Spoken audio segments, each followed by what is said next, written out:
Wow, guys, Kristen Welker and JD Vance sat down again, and this one got pretty ugly. This is going to be a long video, so sit down, enjoy the ride. Let's get right to it. This past week, Vice President Kamala Harris, in making her case, said that the tariff plans that Donald Trump is proposing will hurt the middle class. Here's what she said specifically, quote, Sure. he intends to enact what in effect is a national sales tax, call it a Trump tax, that would raise prices on middle class families by almost $4,000 a year. Now, the estimates vary, but how do you respond to that charge that Trump's tariffs would hurt the middle class? Yeah, so if you step back a little bit, Kristen, there's this whole thing that Kamala Harris did at the convention where she made a bunch of claims about what would happen and not enough actually reflection on what already happened, right? Because Donald Trump was already president. He used tariffs to bring manufacturing jobs back to our country, and I think he'll do it again. And he did it while keeping prices extremely low. Because if you go back to the Trump presidency, we had 12,000 factories that were built during Donald Trump's presidency. Inflation never really ticked above 2%. And when he built these factories, not only did we get more jobs, but Americans got these jobs, right? Not no foreigners came in and worked for less and got these jobs, or illegals came in and got these jobs. He made sure that Americans got these jobs. He saved a couple people I know keep their jobs when he was in office. So let's keep going, guys. His entire administration, in fact, was sort of, around 1.5% most of the time that he was president. So when Kamala Harris says, if we do the thing that Trump already did, it's going to be way worse than it was last time, I just don't think that makes a lot of sense. Well, let's talk about Sure. Trump's record during his first term. He did impose rounds of tariffs, and it cost Americans nearly $80 billion in new taxes. Do you acknowledge that imposing more tariffs will ultimately cost consumers? Well, what it really does is it penalizes importers from bringing goods outside the country into the country. And I think that's just a necessary thing. We know that China and a number of other countries are using effectively slave labor to undercut the wages of American workers. Donald Trump thinks that has to stop. And again, what Kamala Harris is saying, Kristen, is that if you do this, you're somehow going to cause skyrocketing inflation. In reality, Donald Trump already did it. He brought a lot of jobs back, and it didn't cause inflation. But it caused consumers to pay more. They paid more in taxes, $80 billion worth. Do you acknowledge that consumers ultimately will pay more if there are more tariffs imposed? So economists, you just acknowledge that? No, I don't, Kristen, because I think economists really disagree about the effects of tariffs because there can be a dynamic effect, right? So what some economists will say is what you just said, that it will actually raise costs for consumers. But what other people say, and I think the record supports what this other view, is that it causes this dynamic effect where more jobs come into the country. Anything that you lose on the tariff from the perspective of the consumer, you gain in higher wages. So you're ultimately much better off. You have more take-home pay, you have better jobs, and also we have more reliance. Because one of the things we learned during COVID, I don't, by the way, blame Democrats for this, but one of the things we learned during COVID, Kristen, is that if our supply chains are really brittle, if we depend on the Chinese to make too much of our stuff, then prices can skyrocket at a time of crisis. The economists who say that tariffs are bad, they don't take that into account. And we've all learned it the hard way. And it is economists across the board, really. I mean, the Wall Street Journal says economic data showed that Donald Trump's trade war with China did not achieve its objectives of reversing the declines in U.S. manufacturing or reshoring factory jobs. I hear what you're saying. It's a complicated picture, but just on that bottom line point, you can't guarantee that Americans won't wind up paying a penny more, can you? Well, I think that what you can guarantee is that if you don't bring more manufacturing jobs back into this country, you don't make our supply chains more stable, you're going to cause higher prices over the long term. I think that is what is absolutely true. But you acknowledge they could wind up paying more? What I acknowledge, Kristen, is that unless we bring more manufacturing jobs back to this country, we are going to end up paying more in the long term. Remember, the whole promise, now, again, this was a bipartisan thing. My own party was as wrong about it as Democrats were, and Donald Trump was right about it. What they said is that if you shipped all of our manufacturing to East Asia and to Mexico, Americans would pay lower prices. Well, here we are now, and Americans are paying higher prices. And just one more thing on this, Kristen, because it's really important to go at what Kamala Harris actually said in her convention speech. She says that she wants to stand up to China on behalf of American workers. If you're not willing to impose tariffs on companies that are manufacturing in China, using slave labor in China, you're not standing up to the Chinese, and Americans are really going to suffer. And on pricing and prices right now, inflation obviously at its lowest level since 2021. But let's move on. Robert F. Kennedy, the big news yesterday. Very big news. He suspended. So before we keep going, guys, even if you're not voting for a Republican, you have to respect that he has the respect for the voters to come on here and do an unscripted interview against the negative press like she is. We already know what kind of person Kristen Welker, Kristen Welker or whatever her name is. We know what kind of person she is. He knows also because he sat down with her already. And the same thing that he did to her last time, it's the same exact thing he's doing to her now. Let's keep going, guys. I really want to hear about RFK. Let me know what you guys think about that. Him joining Trump. I want to know. Don't forget to like the video. His campaign announced he's endorsing Donald Trump. He is also known as someone who has blamed vaccines for autism, antidepressants for school shootings, and recently said, quote, he won't take sides on what happened on 9/11. Do you have any hesitation about accepting his endorsement? No, Kristen, I don't, because we're going to disagree on issues, right? There are things that Robert Kennedy has said that I disagree with. I'm sure there are things that he said, or that I've said, excuse me, that he's going to disagree with. But I think what his endorsement represents is that Donald J. Trump's Republican Party is a big tent party. I was raised by two grandparents who are sort of classic blue dog Democrats. They believed in having a border. They believed that you shouldn't have censorship in the United States of America. They believed in common sense economic policies. They may have disagreed with Donald Trump about tax policy, but they believed in some fundamental American values. And I think what RFK's endorsement really shows is that the Kennedy Democrats are actually more at home in the Republican Party of Donald Trump. And unfortunately, Kamala Harris's party, higher prices, doing nothing to fight back against the Chinese, to say nothing of a wide open border. That is not JFK's Democratic Party. It's not RFK's Democratic Party. We're thrilled to have the Kennedy Democrats where they belong. Well, and some in the Kennedy family have stepped forward to say that they sharply disagree with this endorsement. But let's just go back very quickly. He says he isn't taking sides on 9/11. Do you agree with that statement? Well, of course I don't agree with that, Kristen. Now, to be clear, I don't know what RFK actually said there. Maybe there was additional context. Of course, you actually have to see what people say before you agree or disagree with it. I certainly have taken sides in 9/11. I'm the pro-America side. I don't think that we should have been attacked, and I certainly think hitting back against the terrorists was justified. I don't know what RFK said there, but what I do know is that RFK said a lot of very interesting and important things, that the Democratic Party has become too pro-censorship, that The Democratic Party has been horrible, but where they're at right now and how low they're willing to attack their opponents, hiring judges, AI generated videos of fake crowds. It can't get any worse than this where they are. What do you guys think about RFK joining, Trump? Do you think that's going to be a big eye opener for Democrats that's always been voting blue? I don't know. That's why I'm asking you. So let me know. the Democratic Party, especially in the wake of COVID, became really anti-freedom and anti-child. I mean, you had Democrats saying that we should be masking toddlers in their schools, even though we knew it caused developmental disabilities. I agree with RFK that that was crazy. Well, to be fair, there was a lot of information that scientists were grappling with as it came in, and masks were perceived to Kristen, stop the spread of the disease. Let's move on. Totally fair. Yeah. But the one thing before we move on that I would say on that is there.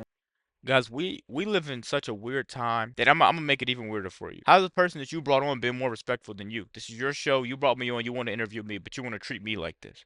You want to ask me loaded questions, and you want to treat me like everything I say is not right. I don't agree with that, guys.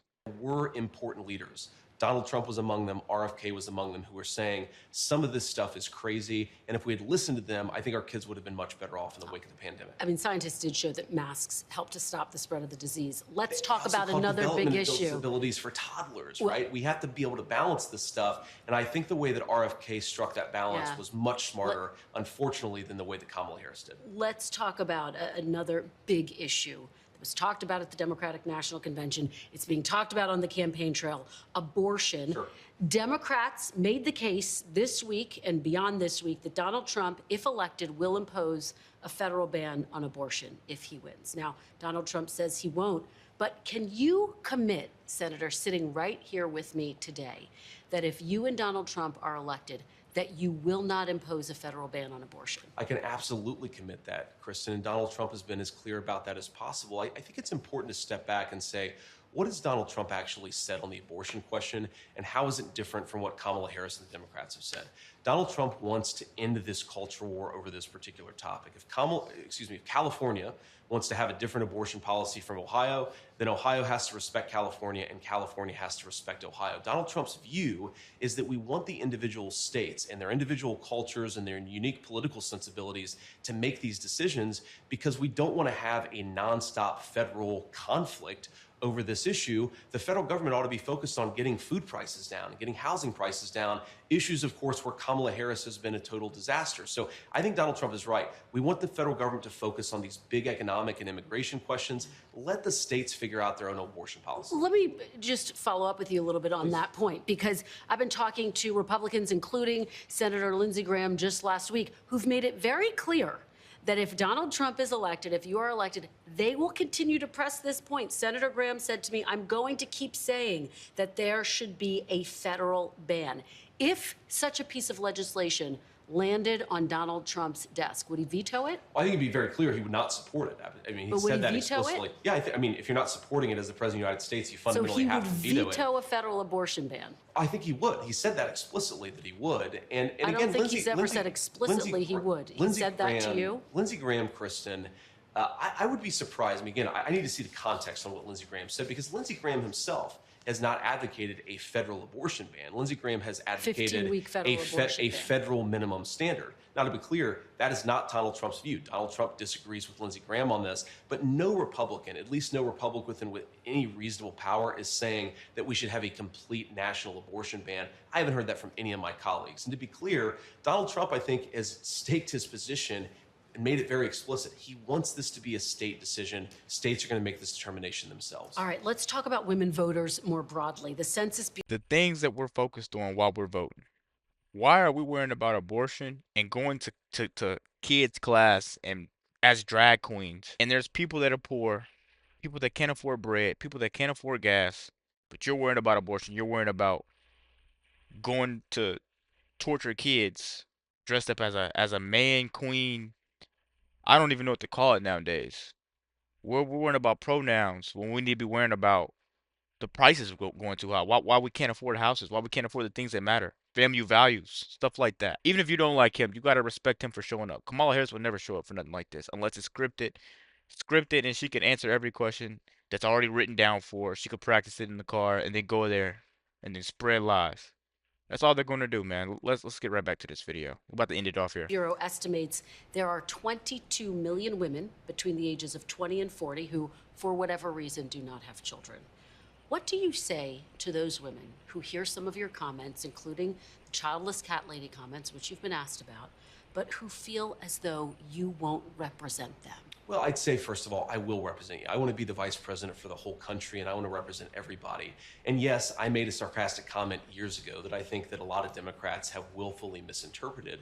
But what I've simply said is that I think that it's really a profound change that's happened in our country where we become anti-family, and I would like to change that. And I think if you talk to young women, whether they have children or don't want to have children, what you consistently hear is that a lot of young women feel like they don't have options. I saw this with my own wife, who's a working mother, who's a very, very accomplished litigator. She has 3 beautiful kids and always felt like she was having to balance being a good mom with being the kind of litigator that she wanted to be.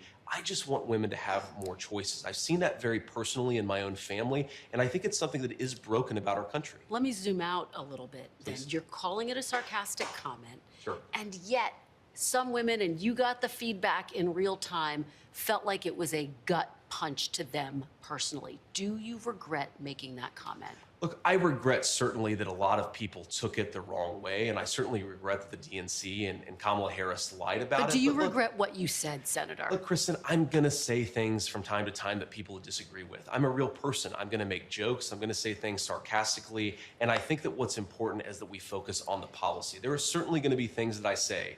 If I'm elected vice president, people are going to say, well, I wish he had said that differently. I think it's most important to actually be the person I actually am and to say, those sarcastic comments were made in the service of a real substantive point. This country has become too anti-family. It's too expensive to afford a house. It's too expensive to afford groceries. Donald Trump and I want to change that. And unless we get better leadership, we're not going to. But again, just very quickly, given that people have told you directly, have spoken out, have said that they were offended, they were hurt by those comments, do you wish you never made those childless cat lady comments? I think that it's much more important for me to just be a normal human being who sometimes says things that people disagree with. I have a lot of regrets, Kristen, but making a joke 3 years ago is not at the top 10 of the list. All right. Another big topic in this race is immigration.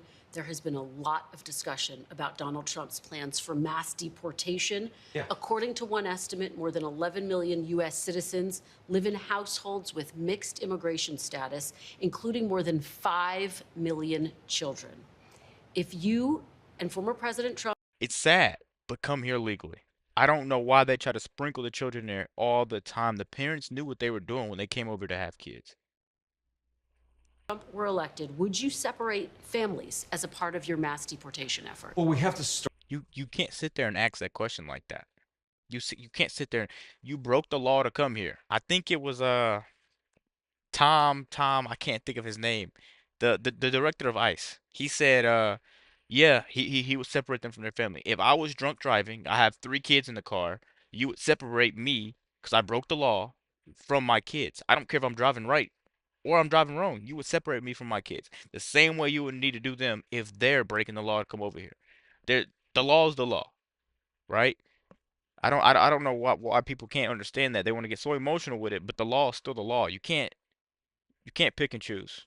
Start with the foundational issue here, which is we have 25 million illegal aliens in this country right now because Kamala Harris has refused to do her job. Very quickly, DHS says it's much lower. It's closer to 8 million. I don't know. Where do you get the 25 million from? Well, I think the 25 million are the people that 25 million, 1 million, whatever you want to say. Illegal. You're here illegally. That doesn't change anything that it's 25 or 8 million. It still doesn't change anything. should have been deported that maybe weren't deported. Plus, you had another 12 to 15 million that have come in since Kamala Harris. Look, DHS whatever the number disputes is, that number for the record. They say it's closer to 8 to 10 million. but I think there are please reasons continue. to think that DHS is underestimating. Whatever the real number is, it's way too high, right? It's millions upon millions of illegal immigrants that have come in just since Kamala Harris became the border czar a few years ago. She was put in charge of the root causes of migration. Well, the root causes of migration, I would say, Kristen, is that Kamala Harris refuses to do her job as border czar. And let's just start there. I want to answer your question, but I think it's important to sort of sequence this in the right way. So if you want to get control of the illegal immigration problem, you have to stop the bleeding. You have to stop so many people from coming here illegally in the first place. And that means undoing everything that Kamala Harris did practically on day one of the administration. You have to reimpose deportations. You have to stop catch and release. Stop granting asylum to every single person who comes in here and says that they need asylum, and stop granting mass parole. These policies are why we have the immigration crisis that we have. So I think focus on fixing the problem. Before we even fix the problem, we've got to stop the problem from getting worse. And as you know, President Biden passed a series of executive actions. Guys, the amount of patience that JD Vance has needs to be studied. It's 2024. Can we bring back regular interviews instead of debates? You say it's an interview, then you immediately go into a debate. You try to make the other person look crazy. When we're going to interview and understand each other's side. It's cool if you want to vote blue. I don't care. It's cool if you want to vote red. You shouldn't care. But at least understand. Listen to understand. But attacking each other, he's not even attacking her. Her attacking him is just horrible. Let's do better. And illegal border crossings are now at their lowest levels in about 5 years, so much so that Greg Abbott is no longer busing people to other cities. But let me ask you this fundamental question, please. Fundamental question. Will families be separated under your mass deportation? And again, because you made a point here, I do want to answer this question about families and about deportations, but you made this point that border crossings are lower. Border crossings at the southern border are lower because the Harris administration is sending more immigrants through the ports of entry. So instead of coming through the southern border, they're now being flown at taxpayer expense to the ports of entry all over our country. The number of illegal crossings, Kristen, this is a really important point. They're not any lower. They're just shuffling how the people are coming into the country in the first place. And this is very important. They're able to process them more efficiently, but Greg Abbott's not setting them to other states. I don't want a border czar who makes it more efficient for illegal immigrants to come into this country. That's why we have the problem that we have. Senator, to this question, because so many people want to know the answer to this, will families be separated under your mass deportation policy? I think that families are currently being separated, and you're certainly going to have to deport some people in this country. Now, I think you start with you start with the most violent criminals in our country. Those people need to be deported. That's where you focus federal resources. I think you, of course, have a number of children who are currently living with drug cartel members, not actually their families. We need to, of course, find their families and get them back to their families. But it's very interesting here because what Kamala Harris says is that Donald Trump wants to separate families. Kamala Harris's policies have led to thousands upon thousands of migrant children living with sex traffickers and drug But, cartels. well, That is the consequence of her policies. but there's not a Some of them are policy even to missing. separate families. There's not a policy to separate families. Oh, The if you question is, know that your but policies will lead to family separation, on your- you don't get to claim. Kristen, this But is wait, important. wait, hold on, Kamala Harris hold on. cannot claim that she doesn't know that her policies under are the- leading to family separation. They are, and everybody knows it, and she has to take responsibility for that. That's what real leadership there is. are some families who have been separated, as you say, some because their parents are criminals. But of course, under the Trump administration, there was a zero tolerance policy, which is an actual policy. But let's move on. No, please, because we're can I running just out make of this point, time. Kristen, because this is so important. We are running out of There time, was a Senator. zero, I'll give you more time. There was a Okay. zero tolerance policy during the Trump administration, and that led to less family separation than under Kamala Harris's border policies. That's what's so striking about this. Actually enforcing our border is the most humane thing for children and certainly. Did you hear that? Numbers don't lie. The only thing that lies are people. Numbers don't lie. He just said he had a zero tolerance policy, which led to less amount of family separation. But with Kamala Harris, there's more of it because she's letting everybody in. I'm telling you, what did Trump say? He's gonna lead the largest deportation act in history. For American citizens. But I don't hear you denying that families will be separated. Let's move on to something that Donald Trump Sure. said in North Carolina and yet again Friday night. He said, quote, "Our primary focus is not to get out the vote. It's to make sure they don't cheat because we have all the votes you need. You can see it." Why is Donald Trump casting doubt on the election before it's even happened? I don't think that's what Donald Trump is doing. Well, that's Kristen. what he's doing. That's what he says here. We I need to think make that- sure they don't cheat. I think that what he's saying is that we want to pursue a set of policies in the Republican Party that make it easier for every legal ballot to be cast and counted, but make it harder for illegally cast ballots to be counted. Now, we can disagree about how many of those there are, whether there are a few hundred, a few thousand, maybe more, but just in the last week, okay, so just in the last week, once in Arizona and once in Pennsylvania, there were major court wins that make our ballot process more secure and more effective. I think that's what Donald Trump is talking about is we have to pursue, sometimes through litigation, sometimes through better policy at the state or national level, a set of rules that make sure every ballot is legally counted. Well, it's very different. And if you're Trump, why would you not say that? With everything they already threw at you with the court cases, throwing Stormy Daniels at you, all these judges are just corrupt that they've thrown at them basically. Throwing corrupt Bonnie Willis. I don't even want to get to ranting about her. All the illegal things she did, all the money she was accepting, going on honeymoons with a married man, cheating, all types of stuff. So why would you not make sure this election wasn't stolen? They're gonna try to do everything they can to make sure Kamala wins, guys, and we have to go out and vote to make sure it doesn't happen. And we have to spread videos like this, not just my video, but more videos you see like this. We have to spread them because if the truth doesn't get out there, man, they're gonna be able to take this election from us. Let's keep going, guys.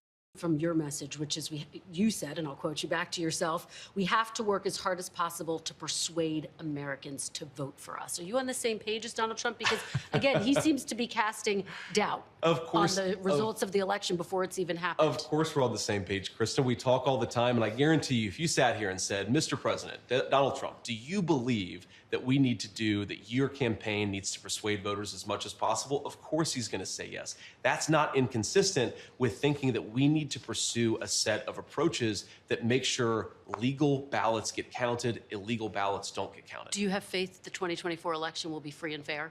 I do, Kristen. I do think it's going to be free and fair, and we're going to do everything that we can to make sure that happens. We're going to pursue every pathway to make sure, again, legal ballots get counted. But I feel very good about where we are. I think we're going to win this race, and I think we're going to win it in a very good election. Why, guys, to end this video off, I don't know who's your faith with. Who do you really think is gonna win this election? Who do you really think has your best interest at heart? I don't want to see no sarcasm in the comments. Please just let me know what you think, and let me know what you think about RFK. And be sure to share videos like this. We need to spread the truth. The truth needs to get out there. People need to hear us. People need to understand us, and people need to know we're coming for what's ours. Like, comment, subscribe if you're new, and as always, let me know what to react to. We're out.